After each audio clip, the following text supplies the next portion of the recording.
Oui, bonjour, comment allez-vous? Donc aujourd'hui nous allons nous promener un peu sur Facebook. Nous allons nous jouer au héros aujourd'hui.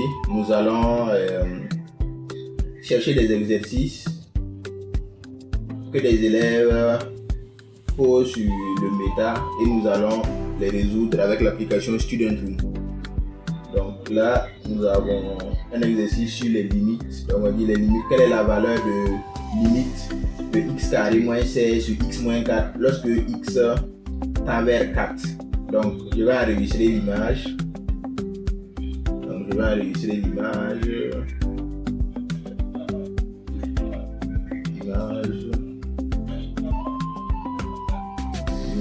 les limites. Donc je vais ouvrir l'application Student Room. Donc nous sommes sur l'application Student Room comme ça. Nous allons choisir une classe. Donc c'est un exercice de niveau terminal D. Donc je choisis terminal D. Donc on va voir si Student Room va nous être utile pour cet exercice. Donc je sélectionne mon exercice. OK. Et donc par défaut il y a le mot traité. Donc pas besoin de modifier. Donc j'envoie juste l'exercice pour résolution et je patiente juste quelques secondes. En attendant, je vais me trouver de l'eau parce que ma bouteille elle est vide. Je reviens dans quelques secondes.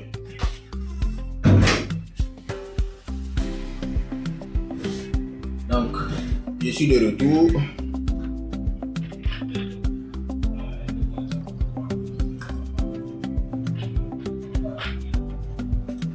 Bingo, donc l'exercice a été résolu. Donc nous allons voir, donc qu'est-ce qu'on me dit. Donc là nous avons d'abord la phase d'analyse.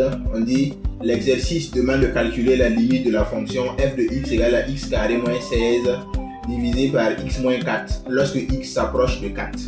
Donc lorsqu'on dit x tend vers 4 là, ça signifie que notre x là, il s'approche de 4. Ça veut dire ce n'est pas 4, c'est proche de 4. C'est-à-dire on part vers 4, peut-être 3,99, quelque chose. Donc on approche de 4, mais ce n'est pas totalement 4. Donc ce qui signifie x tend vers. Ok, donc on dit si on remplace directement x par 4, on obtient 4 au carré moins 16 divisé par 4 moins 4, ce qui donne 0 sur 0. Et on dit c'est une forme indéterminée. Il faut donc simplifier l'expression avant de calculer la limite. Ok, nous allons voir les étapes. Donc nous avons deux étapes, étape 1 et étape 2. Donc étape 1, qu'est-ce qu'on nous dit? Pour simplifier, on factorise le numérateur x carré moins 16. On nous dit, on reconnaît une identité remarquable. Effectivement, on a a carré moins b carré. Donc on a a moins b et facteur de a plus b. Donc ici, on a a égale à x et b égale à 4. Donc nous avons x carré moins 16 égale à x carré, oui, moins 4 au carré, d'accord, ce qui fait x moins 4 facteur de x plus 4. Donc on dit l'expression devient donc x carré moins 16 divisé par x moins 4 égale à x moins 4 facteur de x plus 4 divisé par x moins 4. Ok, à ce niveau c'est clair, il n'y a pas de question. Donc étape 2, on dit comme on cherche la limite quand x tend vers 4, et x n'est pas égal à 4. Ok, on peut donc simplifier l'expression en enlevant le facteur commun x moins 4. Effectivement, lorsqu'on revient à l'étape 1 là, on se rend compte que nous avons des facteurs communs. C'est-à-dire on a x moins 4 en bas, on a x moins 4 en haut. Donc on peut simplifier. Donc lorsqu'on simplifie, qu'est-ce qu'on obtient? On obtient tout simplement le numérateur qui reste x plus 4. Donc on dit maintenant on calcule la limite de cette expression simplifiée quand x tend vers 4. On dit maintenant c'est plus simple. Là, au lieu de calculer la limite de x carré moins 16 divisé par x moins 4, on se retrouve à calculer tout simplement la limite de la fonction x plus 4 lorsque x tend vers 4.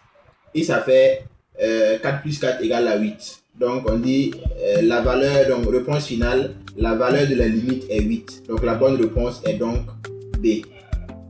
Voilà. Donc nous allons regarder au niveau des commentaires pour voir. Donc lui par exemple il dit forme indéterminée. J'ai appuyé sans savoir. Donc lui par exemple il dit forme indéterminée et on lève l'indétermination. La réponse égale à 8. Donc c'est bon, je l'ai trouvé. Donc on va liker. C'est bon. Donc on dit en remplaçant les x par 4, on trouve une forme indéterminée qui est 0 sur 0. Impossible. Donc cela revient à factoriser le numérateur et on trouve x moins 4, facteur de x plus 4 sur x moins 4. Par simplification, on trouve x plus 4. Et maintenant, on remplace x par 4. Ça veut dire, lui, sa réflexion là, c'est comme exactement ce que nous avons utilisé comme méthode sur l'application StudentRoom. Donc, on peut dire qu'on est bon, non? On peut dire qu'on est bon là. On peut dire qu'on est bon. Donc là, donc forme indéterminée. Donc, lui, il dit 4 plus 4 égale à 8. Et voici la donnée plus d'explications. Donc, on donne réponse B. Voilà, donc pour aujourd'hui, c'est bon. Nous avons vu comment utiliser l'application StudentRoom pour traiter un exercice sur les limites. Merci et à très bientôt pour une prochaine vidéo.